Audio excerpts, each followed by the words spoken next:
మాతది అదే మాతది ఈరోజు తగ్గిలేదు. ఈరోజు భగవంతుడు మనకు అందిస్తున్నటువంటి టైటిల్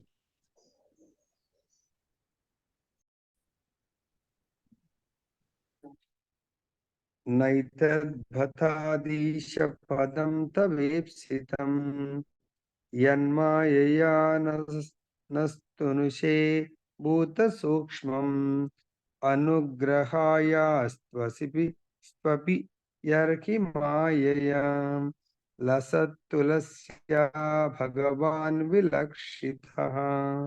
21st శ్లోకం.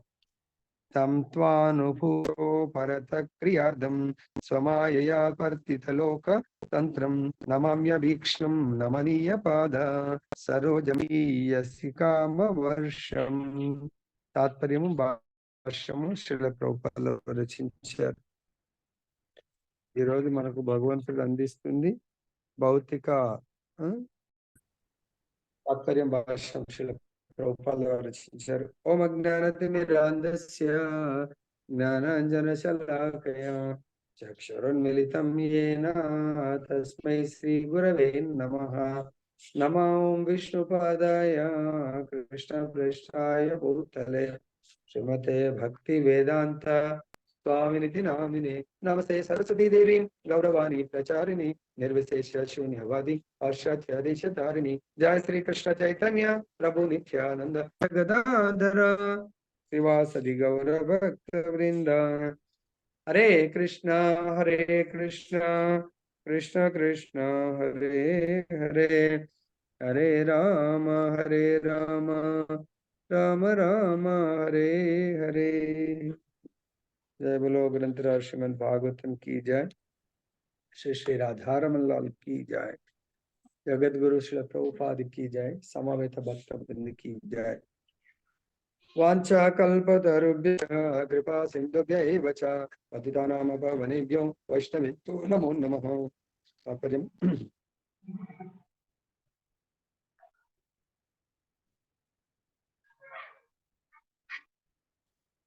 సో దేవా, కర్దముని భగవంతుడితో స్వయం డైరెక్ట్ 1:1 భగవంతుడితో చెప్తున్నారు. ఓ దేవా, అది నీ ఈప్సితము కాకునను కేవలము మా ఇంద్రియ సంతుష్టి కొరకు నీవు స్థూల సూక్ష్మ అంశపూర్ణమగు ఈ జగత్తును సృష్టింతువు. తులసి మాలచే అలంకృతమైన నిత్య రూపంలో నీవు నాకు దర్శనమొసగితివి. నీ నిర్హేతుకమగు కరుణ నాపై కురియుగాక. సో కర్దముని వేడుకుంటున్నాను, స్వామి, ఈ యొక్క ప్రపంచము సృష్టించాలనేది నీ కోరిక కాదు, నీ సంకల్పం కాదు. నీకు పెద్ద అవసరం లేదు భౌతిక ప్రపంచాన్ని క్రియేట్ చేయాలా అనేది. అది మా యొక్క కోరిక, మా ఇంద్రియ సంతుష్టి కొరకై. చూడండి, మన కోరిక క్లాస్ వినాలా వద్దా అనేది మన కోరిక, మంగళారతి చేయాలా వద్దా అనేది మన కోరిక, భగవంతుడి యొక్క ఆదేశాలు పాటించాలా వద్దా అనేది మన కోరిక. భగవంతుడి ఆదేశాలు భగవంతుడి యొక్క మాయాశక్తి ఆదేశాలు. మాయాశక్తి అంటే భౌతిక ప్రకృతిలో నేను సుఖంగా ఉండాలి అంటే ప్రకృతిని, ఈ భౌతిక ప్రకృతిని భోగించాలి, ఈ భోగ వస్తు శరీరంతో అనుకునేవాడు కొరకు ఈ భౌతిక ప్రకృతి, భౌతిక ప్రపంచం. దీన్ని స్థూల సూక్ష్మ అంటే మన శరీరంలో స్థూల శరీరం ఉంది, సూక్ష్మ శరీరం. స్థూల అంటే కనబడే శరీరము, సూక్ష్మ అంటే కనబడినటువంటి శరీరము. స్థూల శరీరం దేంతో కూడుకుని ఉంది? పంచేంద్రియాలతో, తర్వాత 5 కర్మేంద్రియాలు, 5 దానికి ఏమంటారు మహత్తత్వం, 16 రకాలైనటువంటి అంశములతో భగవంతుడు క్రియేట్ చేయడం జరిగింది. 16 అంశములు ఏంటి? ఈ యొక్క భౌతిక ప్రకృతిలో పంచభూతాలు 5, 5 కర్మేంద్రియాలు, 5 జ్ఞానేంద్రియాలు, 1 మనస్సు. ఈ 16తో కూడుకున్నదే మహత్తత్వము. ఈ మహత్తత్వాన్ని ఎవరు క్రియేట్ చేస్తారు? మహత్తత్వం యొక్క సృష్టి ఎవరుకోండి శ్రద్ధగా. ఎవరైనా ఇంకా లైన్ లో లేకపోతే చెప్పండి.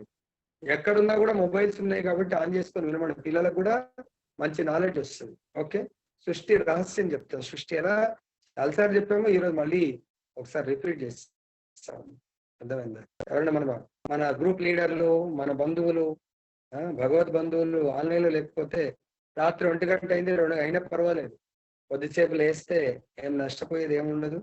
ఇప్పటికి లేవాల్సిందే 2 అయినా కూడా. ఎందుకంటే మన ఈ శరీరం అలసిపోతుంది కానీ లేపి అట్లీస్ట్ వినడానికైతే పెద్ద ప్రాబ్లం ఉండదు నాకు తెలిసి. బెడ్ మీద పడుకొని విన్నా కూడా ఏం నష్టం లేదు, వినమని చెప్పేసి చెప్పండి. ఓకే, కాబట్టి ఈ మహత్తత్వాన్ని కారణోదక స్థాయి విష్ణువు 16 అంశములతో సృష్టిస్తారు. ఆ 16 అంశములు పంచభూతాలు, 5 కర్మేంద్రియాలు, 5 జ్ఞానేంద్రియాలు, 1 మనస్సు, దీంతో సృష్టించడం జరుగుతుంది. ఈ సృష్టిలో మనకు మన శరీరము మొట్టమొదటి జీవి మనందరికీ తెలుసు. భగవంతుడి నుంచి సృష్టి అంటున్నాం కాబట్టి ఈ సృష్టికి పురుషావతారాలు, 3 పురుషావతారాలు కారణము. మొదటి పురుషావతారము కారణోదక స్థాయి విష్ణువు లేదా మహా విష్ణువు. ఆయన యొక్క రోమకూపంలో నుంచి బ్రహ్మాండాలు, మొదటగా భగవంతుడు మహత్తత్వాన్ని క్రియేట్ చేస్తాడు. ఈ మొత్తం భౌతిక సృష్టి అంతా కలిపి ఎలా అయితే మనం చూస్తూ ఉంటామో, వేరే జీవులు, లోయర్ ఎనిమల్స్, పంది ఉంది, 10-15 పిల్లల్ని కంటా ఉంటుంది గర్భంలోనే. అది అంటే గర్భంలో అందరికి తెలుసు, చూడకున్నా కూడా మాయా అని ఉంటుంది.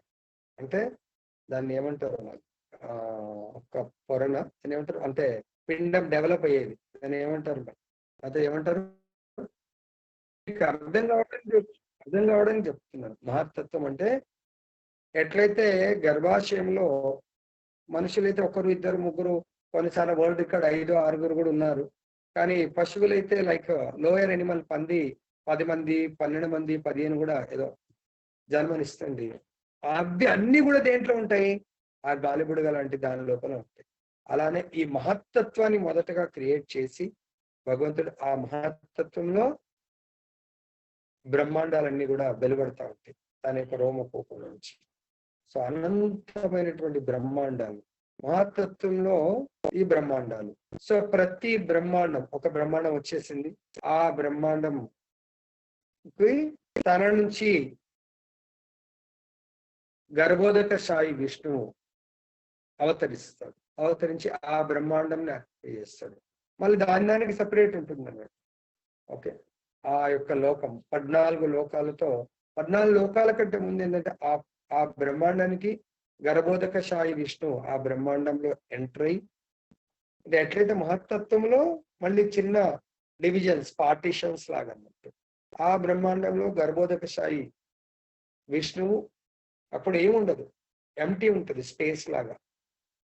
తన రోమకూపం నుంచి వాటర్ సగం వరకు ఫిల్ చేస్తాడు, సగం ఫిల్ చేసి ఆ వాటర్ మీద పడుకుంటాడు. అప్పుడు తన గర్భం నుంచి, అంటే నాభి నుంచి కమలపు తోడు వచ్చి అప్పుడు పైన కమలం ఉంటుంది. సో ఆ నాభి నుంచి బ్రహ్మని సృష్టిస్తాడు. ఎవరైతే అర్హత కలిగినటువంటి జీవ, లేదంటే భగవంతుడే స్వయంగా రజోగుణ అవతారం లాగా బ్రహ్మ క్రియేట్ అవుతాడు. సో ఆ బ్రహ్మ క్రియేట్ అయిన తర్వాత ఇంకా మనందరికి తెలుసు, బ్రహ్మ తపస్సు చేస్తాడు. తర్వాత 14 లోకాలను భగవంతుడు క్రియేట్ చేస్తాడు. టాప్ లో ఉండే లోకము బ్రహ్మ, అధోలోకం పాతాళ లోకము, దాని తర్వాత దాని కింద పితృలోకాలు, ఇవన్నిటి కింద. అందు గురించే జలం ఎక్కడ ఉంటుంది, మన ఎవరు హిరణ్యాక్షుడు కూడా భూమిని తీసి పాతాళం కింద ఈ గర్భోదక జలంలో తోసివేస్తాడు అన్నట్టు. అప్పుడు మళ్ళీ భగవంతుడు వరాహ రూపంలో వచ్చి ఆ భూమిని తీసుకొచ్చి మళ్ళా ఆ స్థానంలో, తన యొక్క ఉండవలసిన స్థానంలో పెట్టడం జరిగింది. ఇప్పుడు ఎప్పుడైతే ఈ 14 లోకాల క్రియేషన్ జరిగిందో, భౌతిక సృష్టి భగవంతుడి విస్తరణ ఈరోజు టైటిల్. భౌతిక సృష్టి ఈ విధంగా జరిగింది. గర్భోదక సాయి విష్ణువు బ్రహ్మని, తర్వాత 14 లోకాలను ఏర్పాటు చేయడం జరిగింది. తర్వాత ప్రతి లోకంలో, ప్రతి అణువులో మరి 14 లోకాలని పోషించాలి కదా. గర్భోదక సాయి విష్ణువు తనేం దాంట్లో ఇన్వాల్వ్ కాడు. అప్పుడు తన నుంచి 3వ తృతీయ పురుషావతారం అవతరించి అప్పుడు ఆయన ఆ క్షీరోదక సాయి విష్ణువు ప్రతి అణువులో విస్తరణ, పరమాత్మలాగా విస్తరిస్తాడు. ఆ పరమాత్మ ప్రతి అణువులో ఉన్నాడు కాబట్టి ఈ జీవకోటి బ్రహ్మ లోపల కూడా ఉన్నాడు. బ్రహ్మ తన నుంచి ఇంకా దేవతలను, ఋషులను క్రియేట్ చేయడం జరుగుతుంది. ప్రతి ఒక్కరి లోపల ఆ క్రియేషన్ అనగానే ఆత్మల్ని ఎంటర్ చేస్తాడు. అప్పుడైతే ఆత్మ అనుకోగానే ఆత్మకు మొదట ప్రజాపతులందరూ కూడా తల్లి అవసరం లేకుండా బ్రహ్మ ద్వారానే సృష్టించడం జరిగింది. ఆ బ్రహ్మ ఎప్పుడైతే ఆ మనసుకి అనుకొని సృష్టిస్తున్నాడో వాళ్ళ లోపల భగవంతుడి మహత్తత్వంలో మొత్తం ఎంటర్ అయిపోతాడు పరమాత్మ. సో ఇప్పుడు అనుకుంటే ఒక జీవికి శరీరం వచ్చిందో ఆ శరీరం లోపల ఆత్మ పరమాత్మ ఇద్దరు ఎంటర్ అవుతా ఉంటారు. తర్వాత స్త్రీ శరీరం ద్వారా జన్మించాలి అనుకున్నప్పుడు భగవంతుడు ప్రతి దానలో ఎంటర్ అవుతాడు. మనకు అహం బీజ ప్రదాత, భగవంతుడి బీజాన్ని ప్రదానం చేసేవాడిని నేనే, అంటే ఆత్మని ప్రదానం చేసేవాడు. ఎవరికైనా సంతానం కలగాలంటే భగవంతుడి ద్వారా సంతానం కలుగుతుంది. ఎలా మరి? ఆ బీజం ఎప్పుడైతే ఎంటర్ అవుతుందో తల్లి గర్భం నుంచి పరమాత్మ కూడా ఎంటర్ అయ్యి అక్కడ ఇద్దరు కూడా ఉండడం జరుగుతుంది. ఈ విధంగా భగవంతుడి విస్తరణ ప్రతి కణంలోకి విస్తరిస్తాడు.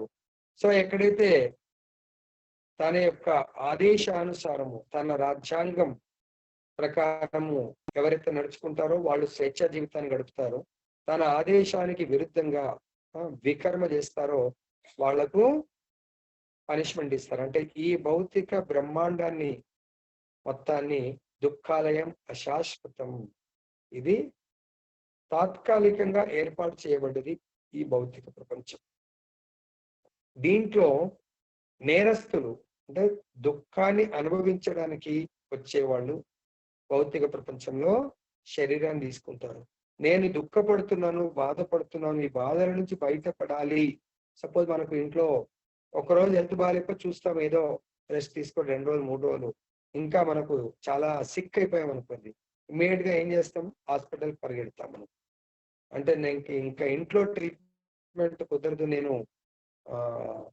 కోలుకుంటాననే నమ్మకం లేని వాళ్ళు హాస్పిటల్కి వెళ్తారు. అలానే జైల్లో ఎస్ నాకు చాలా బాధగా ఉంది, దుఃఖంగా ఉంది, ఇది నా నిజమైన జీవితం కాదు, నేను బాగుపడాలి, నాకు అనారోగ్యంగా ఉన్నాను అంటే భవరోగంతో బాధపడుతున్నాను అని ఎవరైతే తెలుసుకుంటారో, మనందరం తెలుసుకుంటున్నాం, తెలుసుకున్న వాళ్ళు ఏం చేస్తారు?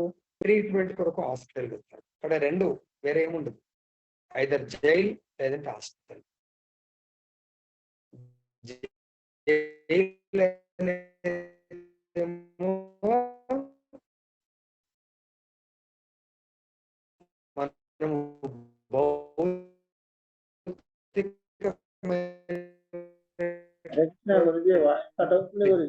జీవితంలో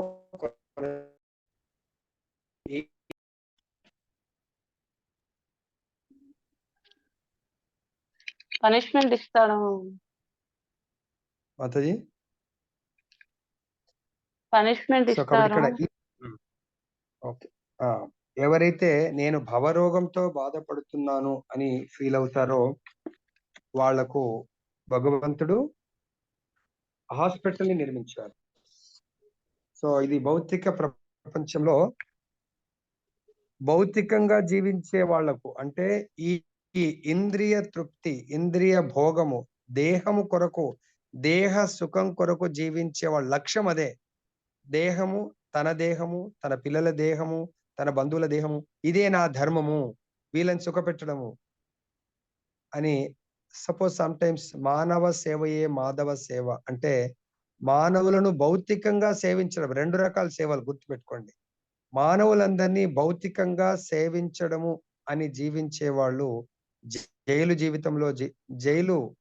జీవించినట్టు. ఎవరైతే నేను దేహ సుఖం కొరకు కాదు, ఆత్మ సుఖం కొరకు ఇక్కడికి వచ్చాను, కానీ దురదృష్టవశాత్తు నాకు ఆత్మ సుఖం పట్ల శ్రద్ధ లేదు. సో కాబట్టి శ్రద్ధ రావడానికి కొరకు, అంటే నాకు కరోనా వచ్చినప్పుడు, కరోనా రాకముందు రోజు వరకు బ్రహ్మాండంగా తిన్నాను. ఎప్పుడైతే కరోనా వచ్చిందో తెలియకుండా నోరు టేస్ట్ పోయింది, తర్వాత స్మెల్ పోయింది, బాడీ పెయిన్స్ వచ్చాయి, అనుకోకుండా టెంపరేచర్ పెరిగిపోయింది, హెడేక్ అవుతుంది. ఇవన్నీ సిమ్టమ్స్. ఓహో, నా శరీరంలో మార్పులు వచ్చాయి, కాబట్టి నేను రోగగ్రస్తుని, కాబట్టి ట్రీట్మెంట్ తీసుకోవాలి. ఇమ్మీడియట్ గా డాక్టర్ దగ్గర, క్వాలిఫైడ్ డాక్టర్ దగ్గర వెళ్ళాలా, ట్రీట్మెంట్ తీసుకోవాలి. అయినా తగ్గకపోతే హాస్పిటల్లో అడ్మిట్ కావాలా. అంటే మనము అర్థం చేసుకోవాలా, నాకు ఆత్మానందం పట్ల రుచి కలగట్లేదు అంటే నాకు భవరోగంతో బాధపడుతున్నాను. ఆత్మానందం గురించి అసలు ఆలోచన లేనివాడు వాడు నేరస్తులాగా హాయిగా జీవిస్తున్నట్టు. ఎప్పుడైతే లేదు లేదు నేను ఉండవలసిన ప్రదేశం ఇక్కడ కాదు, నేను జీవించవలసినటువంటి విధి విధానం ఇది కాదు నేను అని ఎవరైతే అర్థం చేసుకుంటారో ఆ విధి విధానాలను ఈ భవరోగాన్ని తగ్గించుకోవడానికి కొరకే మనము నిత్యము నిరంతరం ఏం చేస్తున్నాము? ట్రీట్మెంట్ ఇస్తా ఉన్నాం. జరుగుతుందా ట్రీట్మెంట్ అందరికి? జరుగుతుంది గురుజీ. ట్రీట్మెంట్ ఏమంటారు?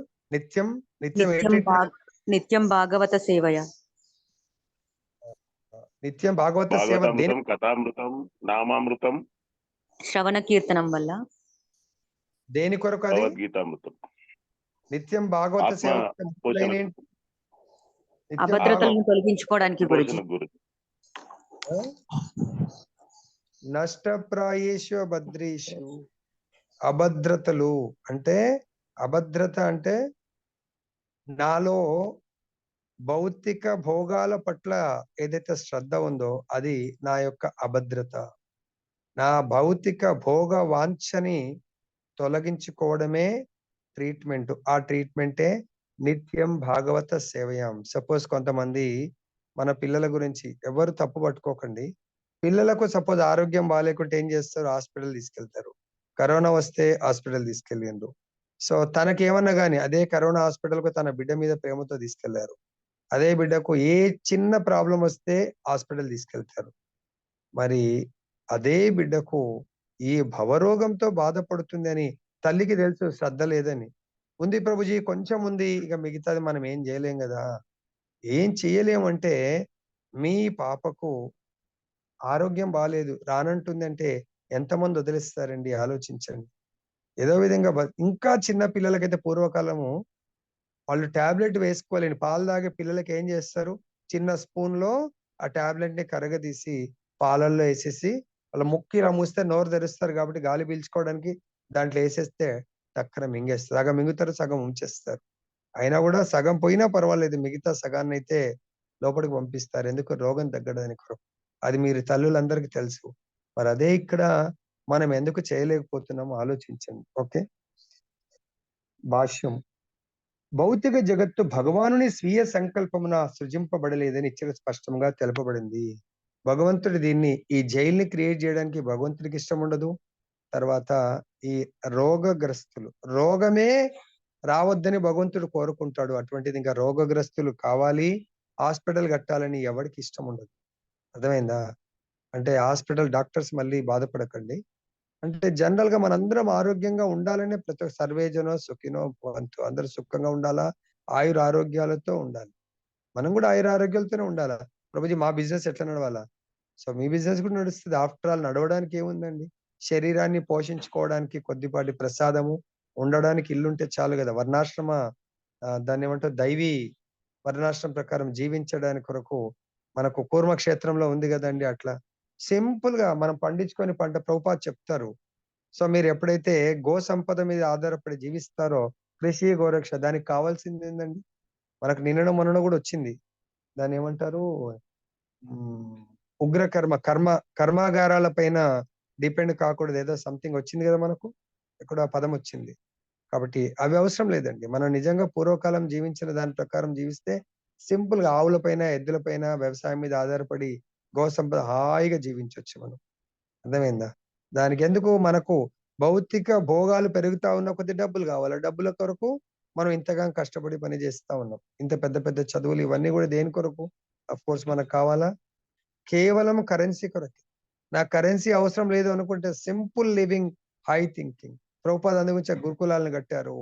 తర్వాత ఎన్నో పెద్ద పెద్ద టెంపుల్స్ లో స్వయంగా ఒక్క సాల్ట్ తప్ప మిగతాని పండించుకొని మీరు భగవంతుని నైవేద్యం పెట్టి తీసుకోండి, చాలా అద్భుతమైన జీవితము, సేమ్ గోలోకార్ వైకుంఠ జీవితాన్ని ఇక్కడ కూడా గడపొచ్చు అని చెప్పారు. కాబట్టి ఇక్కడ భగవంతుడు తన సొంతంగా స్వీయ కల్పనతో సృష్టించలేదు, కానీ మనం కోరుకున్నాం కాబట్టే దీన్ని సృష్టించాడు. జీవులు దానిని భోగింప కోరినందున దేవాదేవుని బాహ్య శక్తిచే అది సృజింపబడింది.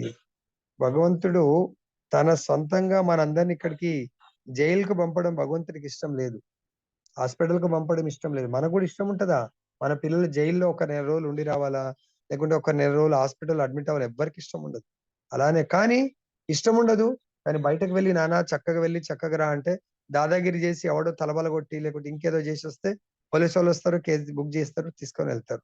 చెప్పినా వినరు. అలానే భగవంతుడు మనకు చెప్తున్నాడు.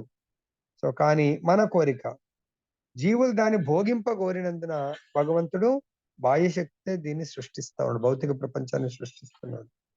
ఇంద్రియ భోగములను కోరని వారు సదా దివ్యమగు ప్రేమయుత సేవ ఎందే నిలిచి ఉండురు. అంటే ఎవరైతే ఈ భౌతిక ఇంద్రియాల యొక్క భోగాన్ని, ఇంద్రియార్థాలను అనుభవించడానికి కొరకు కోరుకుంటారో వాళ్ళు భౌతిక ప్రపంచంలో జన్మ తీసుకుంటారో, ఇంద్రియ భోగాలను కోరుకోని వాళ్ళు నిత్యము నిరంతరము ఆత్మానందంలో జీవిస్తారు. నిత్య కృష్ణ భక్తులైన వారు అగు మహాత్ముల కొరకై ఈ భౌతిక జగత్తు సృజింపబడలేదు. చూసినా, జీవేర స్వరూపహయ కృష్ణేర నిత్యదాస నిత్య కృష్ణదాస్. నిత్యము కృష్ణుడి దాసులకు ఇక్కడ పోస్టింగ్ ఉండదండి. ఇక్కడ ఎవరికి పోస్టింగ్ ఉంటది? నిత్యము తన యొక్క శరీర సుఖము కొరకు జీవించాలి అనుకునే వాళ్ళ కొరకే ఇక్కడ ప్లేస్మెంట్. కాబట్టి మనకు భగవంతుడు ఏం చెప్పారు భగవద్గీతలో? ఈ ప్లేస్మెంట్ నుంచి పర్మనెంట్ పోస్ట్ సంపాదించాలి అనుకునే వాళ్ళు కొంతమంది కాంట్రాక్ట్ బేసిస్ లో ఇప్పటికి కూడా వర్క్ చేస్తూ ఉంటారు. వాళ్ళు అక్కడ ఏదో కొంత ఫైనాన్షియల్ అసిస్టెన్స్ కొరకు కాంట్రాక్ట్ బేస్ గా, లేదు ఎప్పటికైనా పర్మనెంట్ కాబోతుందా, క్వాలిఫికేషన్ ఉంది, అంతా ఉంది, కానీ ఎగ్జామ్ రాయడానికి ప్రయత్నం చేయాలి. ఏమంటారు? నవనీత కృష్ణ ప్రభుజీ, నా మొబైల్ పోస్ట్ చేయండి ప్రభుజీ. ఉండని ప్రభుజీ, అది ఎప్పటికైనా అవుతుంది. ఎప్పటికైనా ఎందుకు ప్రభుజీ? ఆల్రెడీ నోటిఫికేషన్స్ వస్తున్నాయి, మీ క్వాలిఫికేషన్ ఉంది, ఎగ్జామ్ రాయండి. లక్కీగా ఏదో అయితే అవుతుంది, లేకుంటే లేదు అంటే కాదు కదా. ప్రభుత్వం ఇస్తుంది పోస్టులని, ఎగ్జామ్ రాయండి, మీ నాలెడ్జ్ ప్రకారం తప్పకుండా వస్తుంది. కానీ ఎగ్జామ్ రాయడం బద్ధకము. అక్కడదే చెప్తున్నాడు. నిత్య కృష్ణ, అదే పర్మనెంట్ పోస్ట్ అయితే రిటైర్మెంట్ దాకా ఉంటుంది. అదే విధంగా ఎవరైతే నిత్యము కృష్ణ సేవలో ఉండే వాళ్ళు కృష్ణధామంలో ఉంటారు. నిత్యము ఇంద్రియ సేవలో ఉండే వాళ్ళు మాత్రమే భౌతిక ప్రపంచం సృష్టింపబడ్డది, వాళ్ళు ఇక్కడ పోస్టింగ్ జరుగుతుంది, అంటే జన్మ తీసుకుంటారు. వారి కొరకు ఆధ్యాత్మిక జగత్తు నిత్య విలసితమైంది. ఎవరి కొరకు? నిత్య కృష్ణ భక్తుల కొరకు వైకుంఠము లేదా గోలోక బృందావనము అది నిత్య విలసితమైంది, తాత్కాలికం కాదు, శాశ్వతము. ఎవరికి? ఆధ్యాత్మిక ఆనందాన్ని, ఆత్మానందాన్ని పొందాలనుకునే వరకు వాళ్ళ కొరకు ఆధ్యాత్మిక ప్రపంచము, భౌతిక ఆనందాన్ని పొందాలి అనుకునే వాళ్ళకు భౌతిక ప్రపంచం సృష్టింపబడ్డది, జన్మ తీసుకుంటాం. దానికి భగవంతుడు భగవద్గీతలో ఏ శ్లోకంలో చెప్పాడు? భౌతిక ప్రపంచంలో ఎవరు జన్మ తీసుకుంటారు అనే దానికి. ప్రభుజీ నాది కోర్స్ చేయండి ప్రభుజీ.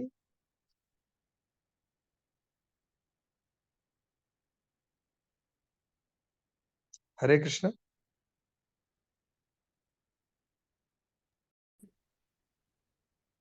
కాబట్టి దయచేసి అది భగవత్ నిర్ణయం పట్ల మనం వదిలేయాలన్నట్టు, అర్థమైందా? So Krishna will take care. యోగక్షేమం వహామ్యహం. సంపూర్ణంగా ఎవరైతే భగవత్ నిర్ణయం పట్ల, మరి భగవంతుడి నిర్ణయం ఎలా వస్తుందండి?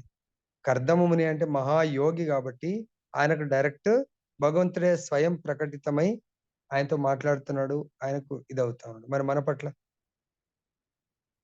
సో కాబట్టి దయచేసి గుర్తుపెట్టుకోండి, మనకు కూడా భగవంతుడి యొక్క ధ్రువ మహారాజు ఉన్నాడు.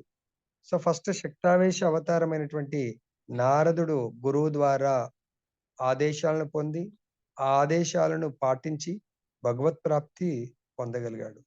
ఇక్కడ మీకు పొద్దున మరి అర్థమైందో లేదో తెలియదు. పొద్దున 3 విషయాలు మనం చర్చించాం.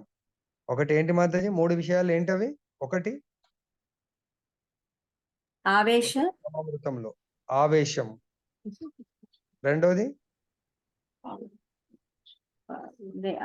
ఆవిర్భావం, 2 ఆవిర్భావం, 3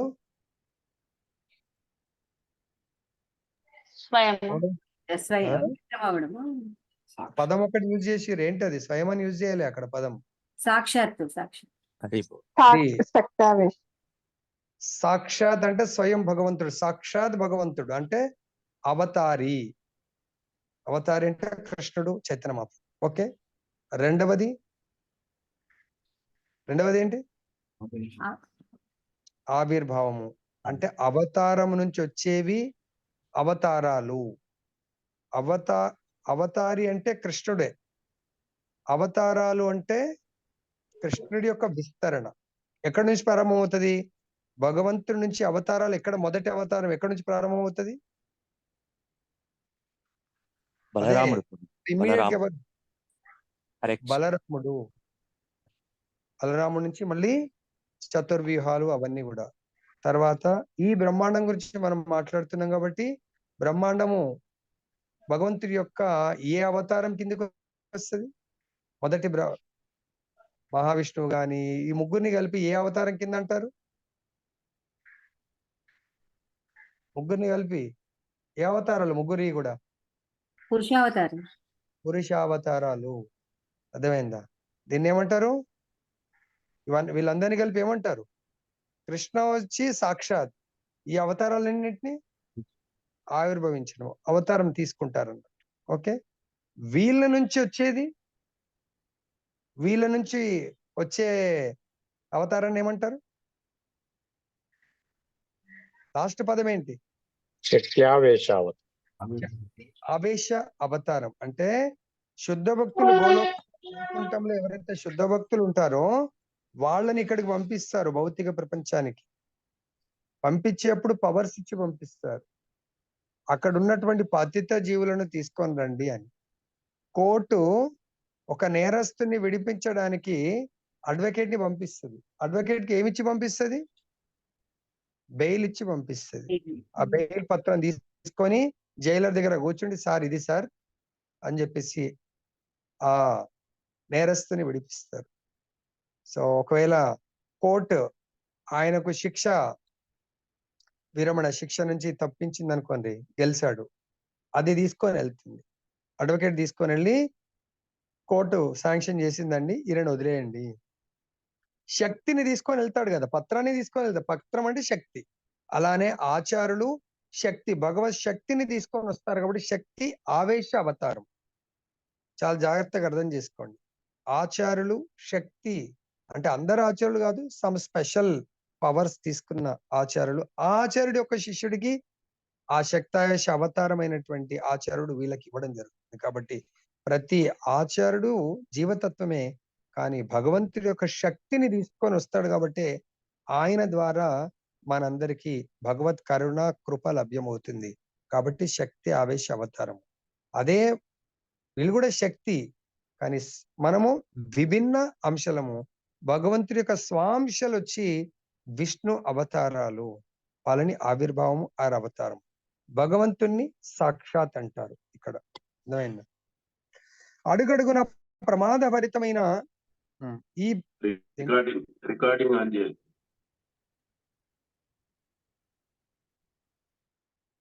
ఈ భౌతిక ఏమంటారు ఇక్కడ,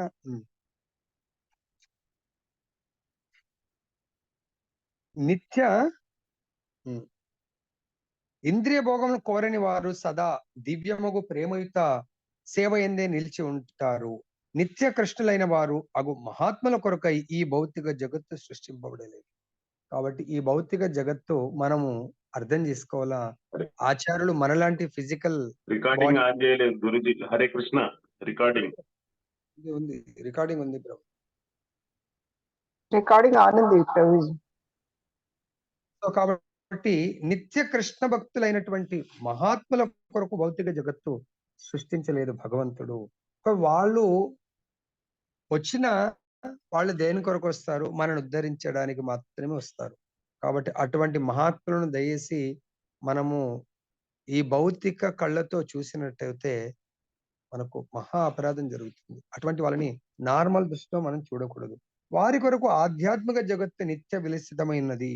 వారచ్చడ దివ్యమైన ఆనందాన్ని అనుభవిస్తారు. వాళ్ళు గోలోక బృందావనంలో వైకుంఠంలో నిత్య ఆనందాన్ని వదులుకొని మనని తీసుకొని వెళ్ళడానికి కొరకు ఎన్నో ఈ భౌతిక శరీరాన్ని స్వీకరించి ఎన్నో కష్టాలను మన కొరకు అనుభవిస్తారు. భగవంతుడి ఆజ్ఞానుసారము మనం తీసుకొని వెళ్ళడానికి వచ్చారు. కాబట్టి దానికి మనం కృతజ్ఞతా భావంతో, అరే ఆయన దలుచుకుంటే నిత్య గోలోకంలో నిత్య గోలోకవాసి, అటువంటిది ఇక్కడ జన్మ తీసుకొని మనలాంటి భౌతిక జీవితాన్ని గడుపుతా ఉన్నాడు. మనలాంటి మనను ఉద్ధరించడానికి కొరకు. సపోజ్ ఒక ఆఫీస్ లో 10 మందిని ఉద్ధరించాలంటే ఆఫీస్ లో ఆయన పోస్టింగ్ జరుగుతుంది. అక్కడ ఎన్నో కష్టాలను ఆయన ఏమో కష్టాలు పడడానికి రెడీగా ఉన్నాడు. కానీ అక్కడ పతిత జీవులు కోరుకుంటున్నారు కాబట్టి వాళ్ళని ఉద్ధరించడానికి వెళ్ళడం జరుగుతుంది. ఆ మహాత్ముడు ప్రభుపాదుల వారు బృందావనంలో హాయిగా ఉండొచ్చు. కానీ తన గురుదేవుల వారు ఆదేశం ఏంటంటే ప్రపంచంలో ఎంతో మంది ఆత్మలు కోరుకుంటున్నారు, భగవంతుని వేడుకుంటున్నారు, భగవద్ధాం వెళ్ళడానికి కొరకు, భగవంతుడి యొక్క భక్తియుక్త సేవను ప్రాక్టీస్ చేయడానికి తహతహలాడుతున్నారు. కానీ వాళ్ళకు డైరెక్షన్ లెస్ లో ఉన్నారు. కాబట్టి ఆ డైరెక్షన్ నువ్వు వాళ్ళకు ప్రాపర్ డైరెక్షన్ ఇచ్చి వాళ్ళకు భగవంతుడి యొక్క మార్గాన్ని చూపించు అని చెప్పడం జరిగింది.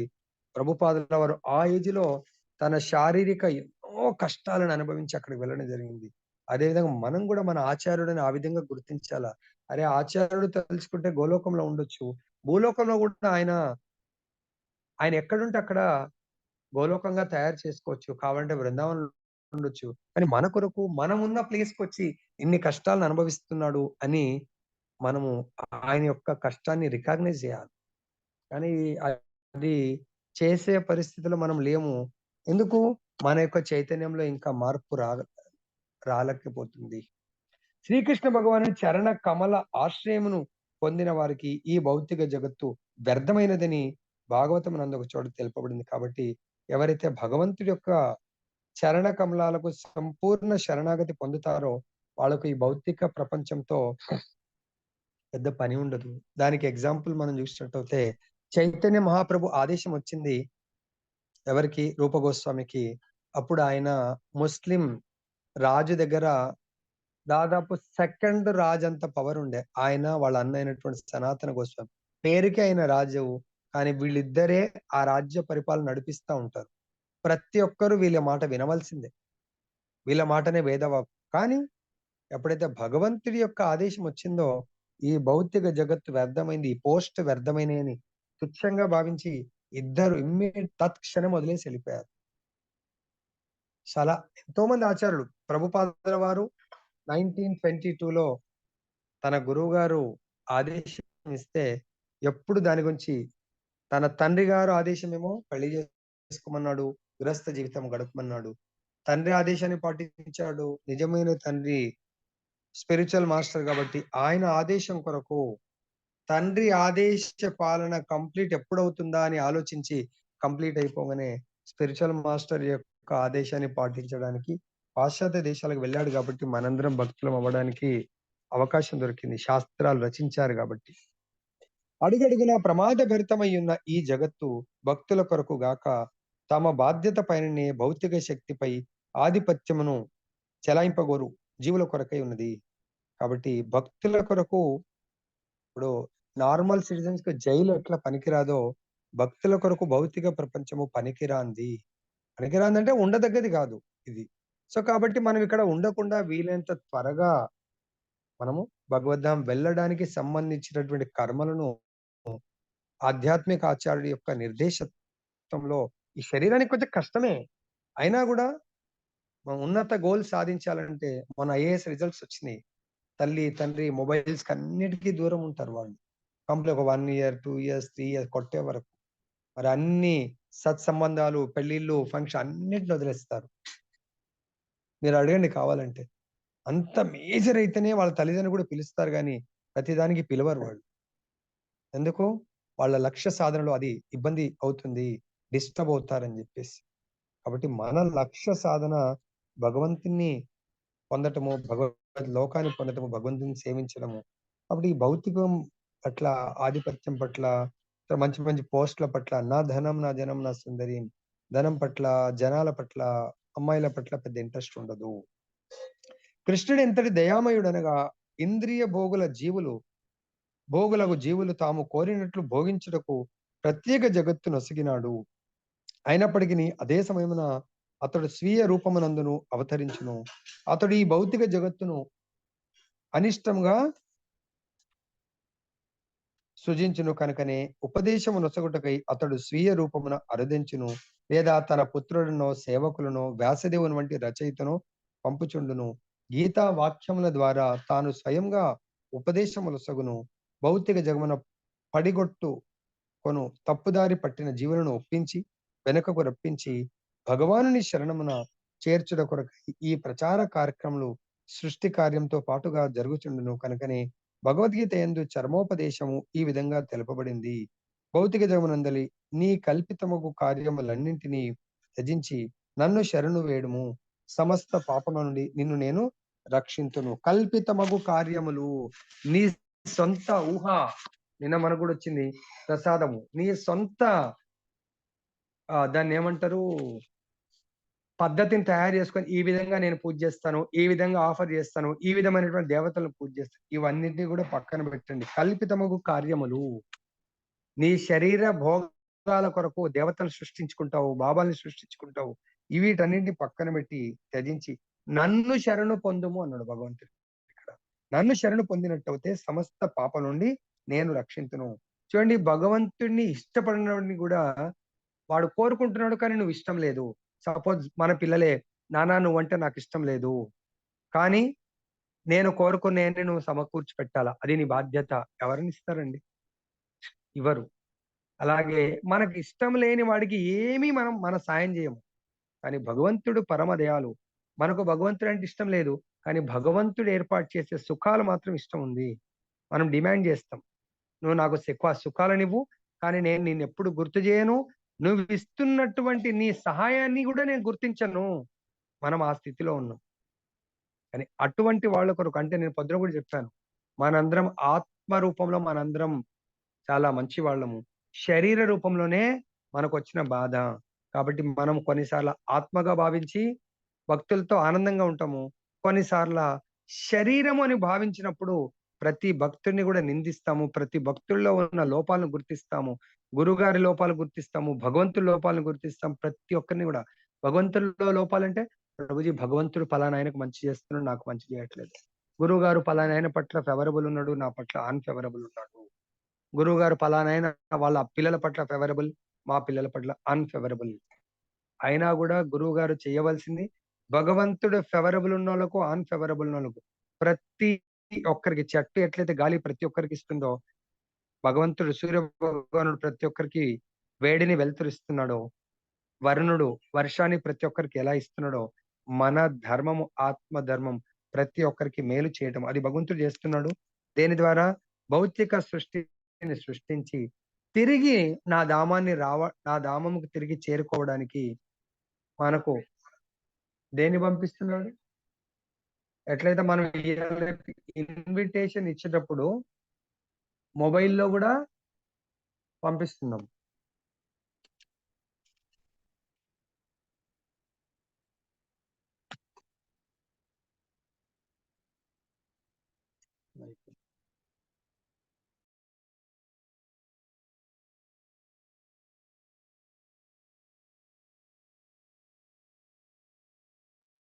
భగవంతుడు ఎంత పరమ దయాలో పంపడమే కాదు, మనం కదా సాఫ్ట్ కాపీ పెళ్లిళ్ళ కొరకు లొకేషన్ తో సహా పంపిస్తున్నాం. అలానే భగవంతుడు ఈ సృష్టిని సృష్టించినప్పుడు తిరిగి మళ్ళీ మన నిజధామము, నిజమైన ప్లేస్ కు వెళ్ళడానికి కొరకు లొకేషన్ పంపిస్తున్నాడు. అదే భగవద్గీత. ఆ లొకేషన్ కూడా అర్థం చేయడానికి కొరకు ఈ రోజు రేపు మనం లొకేషన్ పెడుతున్నాం, కానీ ఎవరి సాయం తీసుకుంటున్నాము? క్యాబ్ సాయం తీసుకుంటున్నాం, ర్యాపిడో సాయం తీసుకుంటున్నాం, వాళ్ళ ద్వారా హాయిగా లొకేషన్కి వెళ్ళిపోతాం.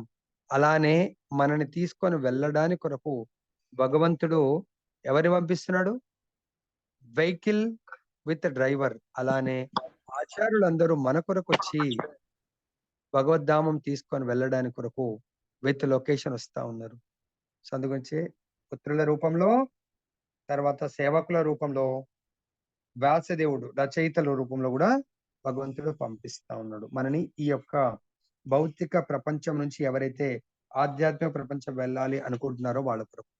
తర్వాత ఇంకా నెక్స్ట్ శ్లోకంలో చెప్తున్నారు, అల్పులపై సమస్త వరదామను కురిపించువాడు కనుకనే శరణ్య యోగ్యములను నీ పాద పద్మములకు నేను అవిరామంగా వందనములు అర్పించును. సమస్త జీవులకు నీ అనుభూతి ద్వారా కామ్య కర్మము నుండి వైరాగ్యం నొసగుటే స్వశక్తి చే నీవు ఈ విశ్వము రూపమున విస్తరించితివి. భగవంతుడి యొక్క విస్తరణ అన్ని ఇస్తున్నాడు. భగవంతుడు మనకు బలాన్ని ఇస్తున్నాడు, అందాన్ని ఇస్తున్నాడు, సంపత్తిని ఇస్తున్నాడు, కీర్తి ప్రతిష్టలను ఇస్తున్నాడు, జ్ఞానాన్ని ఇస్తున్నాడు. లాస్ట్ కు భగవంతుడు ఏం సమర్పిస్తున్నాడు మనకు? వైరాగ్యాన్ని. భగవంతుడి యొక్క విస్తరణ, వైరాగ్యము రానంత వరకు మనం భగవద్ధాం వెళ్ళలేము. అంటే వైరాగ్యం దేని పట్ల? భౌతిక సుఖాల పట్ల వైరాగ్యం మనకు రావాలి. అప్పుడు మాత్రమే భౌతిక సుఖాల పట్ల వైరాగ్యం అంటే ఈ భౌతిక ప్రపంచం పట్ల వైరాగ్యం. ఆ యొక్క సంపద మనకు భగవంతుడు కల్పిస్తా ఉన్నాడు. అది ఇవ్వడానికి కొరకే భగవంతుడు అణువున ఆయన విస్తరించి ఉన్నాడు. భోగాల్ని ఇవ్వడానికి ఉన్నాడు. ఈ భోగ ప్రవృత్తి నివృత్తి కూడా కావడానికి కొరకు కూడా భగవంతుడు అడుగడుగున మనకు దర్శనమిస్తా ఉంటాడు. అలా విస్తరణ లేకుండా ఉంటే ప్రహ్లాదుని స్తంభంలోంచి భగవంతుడు హిరణ్యకశిపుని సంవరించడానికి కొరకు నరసింహస్వామి లాగా ప్రకటమయ్యేవాడు కాదు. సో కాబట్టి భగవంతుడు మొత్తం ప్రపంచం అంతా కూడా, విశ్వమంతా కూడా పరమాత్మ రూపంలో విస్తరించి ఉన్నాడు. ఎందుకు? ఎవరు ఎప్పుడు కొన్నిసార్లు మనం ఆల్రెడీ చర్చించాము. సో ఒక గురువు గారు ఒక రాయి మీద భగవద్గీతను రాసేసి రోజు ఆ రాయి మీద ఉన్నటువంటి భగవద్గీతను రోజు 2వ అధ్యాయాన్ని రోజు అంటే చదవడం వల్ల ఆ ఏరియా మొత్తం కూడా పవిత్రమైపోయి ఆత్మ జ్ఞానములో ఈవెన్ జంతువులు కూడా, ఇంతకు ముందు కూడా చెప్పడం జరిగింది, ఒక పులి మేకను వేటాడుతూ మేక ఎప్పుడైతే ఆ ప్రదేశం, ఆ యొక్క బార్డర్ గీత దాటిందో తన యొక్క ఆత్మ జ్ఞానం స్థితికి వెళ్ళిపోయిందండి. అప్పుడు అది ఆగిపోయి తినండి నన్ను, ఇతరులకు మేలు చేయాల, తనకు ఆకలి అవుతుంది కాబట్టి నన్ను తినండి అని ఆగిపోయిందంట. ఎప్పుడైతే పులి కూడా అక్కడికి వచ్చిందో ఆ ప్రదేశానికి, ఆ పులి అంటుంది లేదు లేదు నేను నిన్ను తినను. ఇద్దరు కాంపిటీషన్. మేకనేమో తినమంటే పులి ఏమో తిన అంటుందంట. అంటే ఆత్మజ్ఞాన స్థితికి రోజు కేవలము అక్కడ రాతి మీద రాసినటువంటి భగవద్గీత, అది ఎప్పుడో పురాణ కాలంలో ఒక గురువు గారు రోజు చదివేవాడంట. ఆయన గురువు గారు చెప్పాడంట, నువ్వు ఈ భగవద్గీతల కేవలం 2వ అధ్యాయాన్ని రోజు చదువు, పారాయణం చెయ్యి చాలు. కాబట్టి మీ అందరికి రిక్వెస్ట్ చేసేది ఏంటంటే, ఏ ఇంట్లో అయితే నిత్య పారాయణం జరుగుతుందో ఆ ఇల్లు మొత్తం వాతావరణం ఆత్మస్థితికి ఎదుగుతుంది. అక్కడ ఇంకా దేహాత్మ బుద్ధితో జీవించరు. ఆత్మ అన్నప్పుడు ఇతరుని ప్రేమించడమే, ద్వేషించడం అనేది ఉండదు. ప్రభుజీ మరి మీరు చెప్పినట్టుగా 2-3 ఏళ్ళ నుంచి చేస్తున్నాం కదా ప్రభుజీ, మా ఇంట్లో ఇంకా కొంతమంది మారట్లేదు ప్రభుజీ, ఫస్ట్ మీరు మారారా చూడండి. ప్రభుజీ నా జీవితం వేస్ట్ అని మీరు అనుకుంటున్నారు కదా, అదే తప్పు. ఆ పతిత జీవులను ఉద్ధరించడానికి భగవంతుడు మిమ్మల్ని పంపాడు. అలా ఎందుకు అనుకోవట్లేదు? సాంగత్యం వాళ్ళకి ఇవ్వండి. వాళ్ళు మిమ్మల్ని కష్టాలు పెడుతున్నారు. ఆ కష్టాలు అంటే టెస్ట్ లాగా అనుకోండి. దాన్ని స్వీట్ గా ఆనందంగా స్వీకరించండి. ఏమవుతుంది? అదే మీకు టెస్ట్ జరుగుతా ఉంది. దాని తర్వాత వాళ్ళు కూడా ఈ జన్మలో మారకపోవచ్చు, నెక్స్ట్ లైఫ్ ఈ జన్మలో కూడా వాళ్ళ యొక్క ప్రారబ్ధ కర్మ మిమ్మల్ని హింసించడమే. ఆ ప్రారబ్ధ కర్మ మరి మీరు వాళ్ళ లోపల ఉన్న ప్రారబ్ధ కర్మను ఎందుకు తొలగించేట్టుగా చేయట్లేదు? వాళ్ళు కూడా తొలగించుకుంటారు అలా మిమ్మల్ని హింసించి. అది ఆ విధంగా ఎందుకు భావించలేరు? తర్వాత నెక్స్ట్ లైఫ్ లో మీరు అలా క్షమించడం వల్ల మీకు వాళ్ళకు రుణానుబంధం. మీరు కూడా ప్రతిరోజు సో దీనికి కాలిరిగిపోను, దీని నోరు పడిపోను, దీని అదే శపిస్తా ఉన్నారనుకోని మీకు వాళ్ళకి వైరం పెరుగుతూ ఉంటుంది. అలా అంటూ ఉంటారు చాలా మంది పోట్లాడినప్పుడు.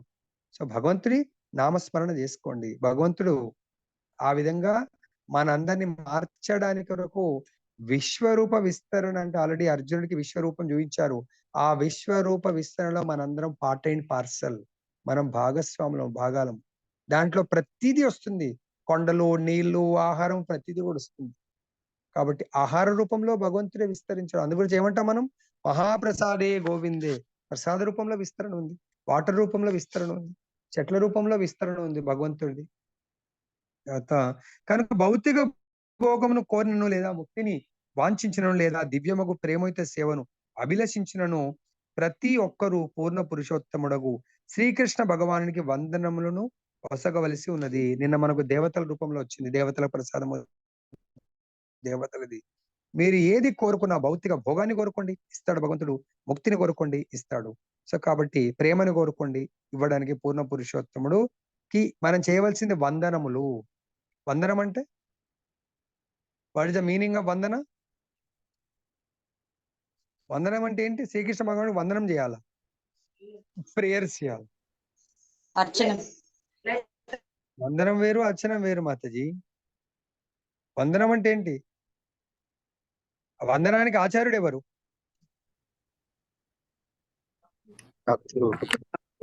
అక్రూరుల వారు.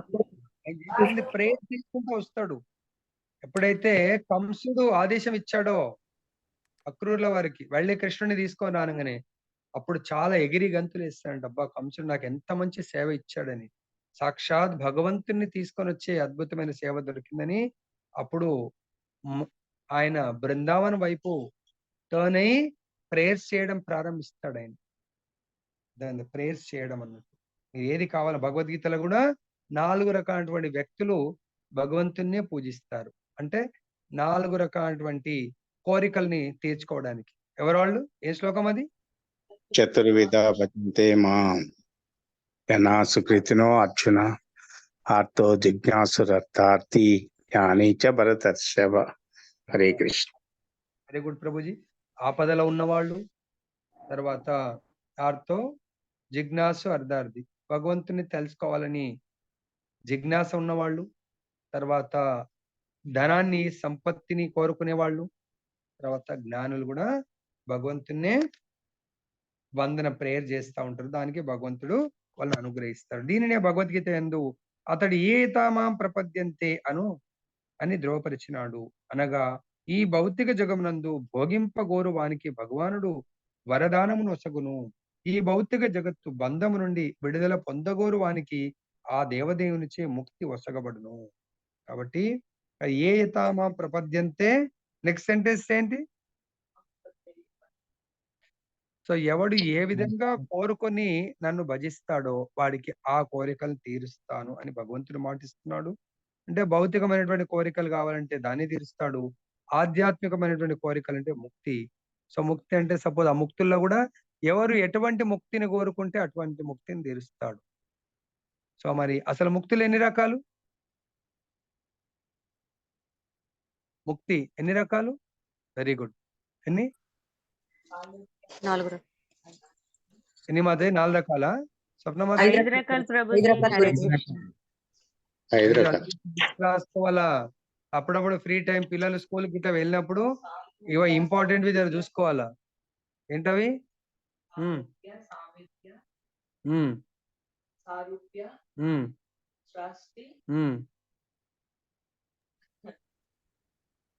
సాలోక్య, సామీప్య, శాస్త్రి. Very good. 5 రకాలైనటువంటి ముక్తుల్లో మీరు ఏది కొడితే అది భగవంతుడు ఇవ్వడానికి సిద్ధంగా ఉన్నాడు. మరి ఏది కావాలనో ఆలోచించుకోండి, ఎవరికి ఏది కావాలని. ఓకే, ఏమైనా కావాలనా? తర్వాత సంపూర్ణ కృష్ణ భక్తి భావనలో అతని సేవ నిరంతరము నెలకొని గౌరవానికి అతని చే ఆ వరదానము కూర్చబడును. ఆ ముక్తులు కావాలా, ఇది కావాలనా? సంపూర్ణ కృష్ణ భక్తి భావనలో భగవంతుని సేవ నిరంతరము అంతరాయం లేకుండా ఎవరైతే కోరుకుంటారో వాళ్ళకు కూడా భగవంతుడు వరదానాన్ని ప్రసాదిస్తాడు. భౌతిక భోగం కొరకై అతడు పెక్కు యజ్ఞాచరణను వేదములందు నిర్దేశించి ఉన్నాడు. ఆ విధంగా జనులు తదుపదేశముల లాభమును పొంది ఉన్నత లోకములందో లేదా ధనవంతుల కుటుంబములందో భౌతిక జీవనం అనుభవించవచ్చును. వేదములందు పేర్కొనబడిన ఈ విధానం నుండి ఎవరైనా లాభమును పడేయవచ్చు. ఈ భౌతిక జగం నుండి ముక్తిని పొందగోరు వానికి అదే విధంగా అవకాశం కలుగు. కాబట్టి మనము భౌతిక సుఖాలను పొందాలంటే వేద నిర్దేశానుసారము ఆ యజ్ఞాలను చేసి దాని యొక్క ఫలాన్ని పొందొచ్చు. లేదా భగవంతుడి యొక్క లోకానికి సాలోక్య, సారూప్య, సామీప్య, తర్వాత సాయుధ్య, సృష్టి ఈ ముక్తులు పొందాలన్నా కూడా భగవంతుడు ఆ ముక్తి కొరకు ఏమన్నాడంటే భౌతికం అన్ని కూడా వదిలిపెట్టి సంపూర్ణ శరణాగతి వదిలిపెట్టడం, వదిలేసి అరణ్యాలకు ఉమ్మనట్లేదు. మనము చేస్తున్న ప్రతి కార్యాన్ని ఆధ్యాత్మిక కార్యంగా మార్చండి. అదే విధంగా భౌతిక విషయాల పట్ల, భౌతిక వ్యక్తుల పట్ల, భౌతిక సంబంధాల పట్ల, భౌతిక సంపత్తి పట్ల వైరాగ్యము వాటితో స్లోగా వైరాగ్య సంపదని తీసుకోండి. అప్పుడు భగవత్ సంపద, భగవంతుడు పొందే అవకాశం దొరుకుతుంది. ఈ భౌతిక జగము సుఖమునిడ విసుగు జనించనిదే, ఎవరును ముక్తిని వాంఛింపజాలరు. చూసారా, భౌతిక జగత్తు పట్ల మనకు, భౌతిక సుఖం పట్ల విసుగు అంటే మన బోరింగ్, ఇంకొద్దిగా భౌతిక సుఖాలు ఎందుకు, బాధ్యతలు ఉన్నాయి, బాధ్యతలు ఎప్పుడు అయిపోతాయా అని చూడండి. బాధ్యతలు అయిపోగానే మనం సంపూర్ణంగా భగవంతుడి పట్ల శ్రద్ధ, ఆసక్తి, భక్తుల సాంగత్యంలో భజన క్రియ.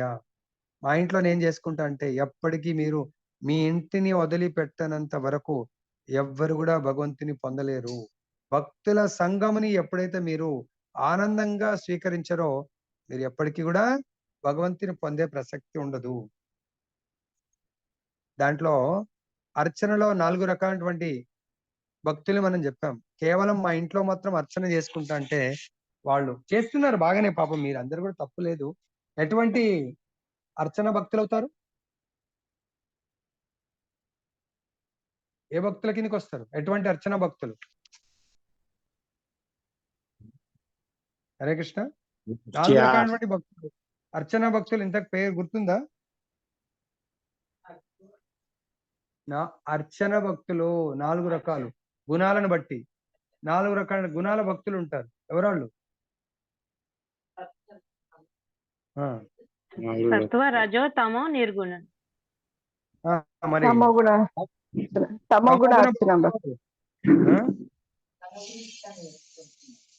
తమోగుణ భక్తులు ఎవరు? తన ఇంట్లో తనే చేసుకునేవాళ్ళు. ప్రభుజీ బాగా గుర్తుపెట్టుకోండి, నెక్స్ట్ డే చెప్తాను, అడుగుతా కదా, అప్పుడు మీతో చెప్పండి. ఓకే, ఎక్కువ చెప్తే గుర్తుంటలేవు మీకు. ఒక్క లెక్చర్ లో ఒకటే ఎగ్జాంపుల్ చెప్పాలా మీకు? 4 చెప్తే అన్ని గాల్లో ఎగిరిపోతుంది. కాబట్టి తక్కువ చెప్తాను నేను ఎగ్జాంపుల్స్. కాబట్టి కనుకనే వేదాంత సూత్రములు అథాతో బ్రహ్మ జిజ్ఞాస అని పలికినవి. అనగా భౌతిక జగమందు సుఖవంతులము కావాలనడి యత్నమును విడిచిన వారులు పరతత్వమును గూర్చి విచారణ కావింపవలను. పరతత్వమును గూర్చి తెలుసుకొనగోరు వారి కొరకై శ్రీమద్ భాగవత రూపమున వేదాంత సూత్రములకు వాస్తవ భాష్యము వేదాంత సూత్రము లభ్యమైనవి. భగవద్గీత సైతము వేదాంత సూత్రమే కనుక శ్రీమద్ భాగవతమును గాని, వేదాంత సూత్రమును గాని, లేదా భగవద్గీతను గాని అవగతం చేసుకోవడం ద్వారా మనుజుడు నిజమగు జ్ఞానమును పొందగలడు. నిజమైన జ్ఞానమును బడిసినప్పుడు అతడు సిద్ధాంతరీత్యా భగవాన్తో ఏకము కాగలడు. కానీ వాస్తవంగా కృష్ణ భక్తి భావనను ఆరంభించినప్పుడు అతడు ముక్తుడగుటే గాక ఆధ్యాత్మిక జీవనంలో నెలకొనగలడు. అదేవిధంగా ప్రకృతిపై ఆధిపత్యము చెలాయింపగోరు వారి కొరకు భౌతిక జ్ఞానము, పదార్థ జ్ఞానం వంటి పలు భౌతిక భోగ విభాగములు కలవు. వానిని అనుభవింపగోరు వారికి భగవానుడు అవకాశం నొసగుచుండును. సారాంశమేమనగా ఈ వరదానము కొరకైనను మనుజుడు దేవాది దేవుడగు శ్రీకృష్ణునే తప్పక అర్చించవలెను. ఇచ్చట కామవర్షం అను పదము మిగులు ప్రధానమైంది. తనను ఆశ్రయించినట్టు ఎల్లరి కోరికలను అతడు సంతృప్తి పరచునని అది సూచించును. కానీ శ్రీకృష్ణ భగవాన్ని ప్రేమించుచునే భౌతిక ఆనందమును కోరువాడు సందిగ్ధంలో ఉన్నట్టివాడు. అతని ఎడ కరుణ కలిగిన ఆ దేవదేవుడు తన దివ్యమగు ప్రేమయుత సేవయందు నెలకొనుటకు అవకాశం వసగును. ఆ రీతిని అతడు క్రమంగా తన వ్యామోహమును మరవగలడు. కాబట్టి ఇక్కడ దయచేసి ఇంకా మనము వేరే వాళ్ళ దగ్గరికి వెళ్ళవలసిన అవసరం లేదు. లైక్ ఎట్లయితే మన నాన్న వాళ్ళు నలుగురు అన్నతమ్ములైతే కేవలం ఏదైనా అడగండి, మంచికైనా చెడుకైనా ఏదైనా కానీ, పెళ్లి చేసుకోవాలన్నా కూడా లేకపోతే జాబ్ కొరకైనా ఏదైనా కూడా తండ్రితో కన్సల్ట్ అవ్వండి. కానీ చిన్నాన్న, పెదనాన్న, కజిన్స్ వాళ్ళు వీళ్ళని అడిగితే అది కరెక్ట్ కాదు. కాబట్టి ఏదైనా తన తండ్రి తనకు సమకూరుస్తాడు. అదేవిధంగా మీరు నిజంగా భౌతికంగా కానీ ఆధ్యాత్మికంగా కానీ ఏదైనా పర్వాలేదు, మొహమాటం లేకుండా భగవంతుడి దగ్గరికే వెళ్ళండి. అలా వెళ్ళడం వల్ల భగవంతుడికి మనకు ప్రేమైక సంబంధం ఏర్పడుతుంది. ఒకానొక సమయంలో భౌతిక కోరికల పట్ల విసుగు చెందుతాము. కాబట్టి అదే భగవంతుని ఆధ్యాత్మికం అడిగే ఛాన్స్ ఉంటుంది. కానీ మనము భౌతిక కోరికలకు వేదాల్లో చెప్పినట్టుగా దేవతల పట్ల ఆకర్షితులవుతే మళ్ళీ భగవంతుడి వైపు ఆకర్షణ పొందడం చాలా కష్టము. కాబట్టి ద బెస్ట్ భగవద్గీత, భాగవతం, శాస్త్ర వేదాల యొక్క సారమే భగవంతుని సంప్రదించడము, భగవంతుని శరణు వేయటము. ఏదైనా కోరుకోండి, నో ప్రాబ్లం, కానీ భగవంతుని కోరుకోండి. ఆ కోరికలను తీర్చుకుంటూ ఒకానొక రోజు కోరికల పట్ల బోర్ అనిపించి అప్పుడు నిజమైన ఎట్లయితే సనాతన గోస్వామి దొంగ వెళ్ళిండు స్పర్శమని ఇవ్వమన్నాడు. దాని తర్వాత ఆయన మనసులో ఆలోచన వచ్చింది, స్పర్శమని ఆయన తుచ్చంగా చెత్తబుట్టలో పడేశాడు కాబట్టి దీనికంటే విలువైంది కూడా ఉండొచ్చు, ఆయన ఇవ్వగలడు. ఎందుకు స్పర్శమని అందరూ విలువైంది కోరుకుంటారు, బుట్టలో పడేశాడంటే తన దగ్గర ఇంకా విలువైంది ఉంటేనే పడేస్తాడు, కాబట్టి మళ్ళా వెళ్తాడు. అదే విధంగా భౌతిక కోరికలను భగవంతుడు ఇస్తున్నాడు అంటే ఆయన ఏదని ఇవ్వగలడు అని మనకు ఒక విశ్వాసం నమ్మకం ఏర్పడుతుంది. కాబట్టి ప్రతి దాని కొరకు భగవంతుడి దగ్గరికే వెళ్ళండి.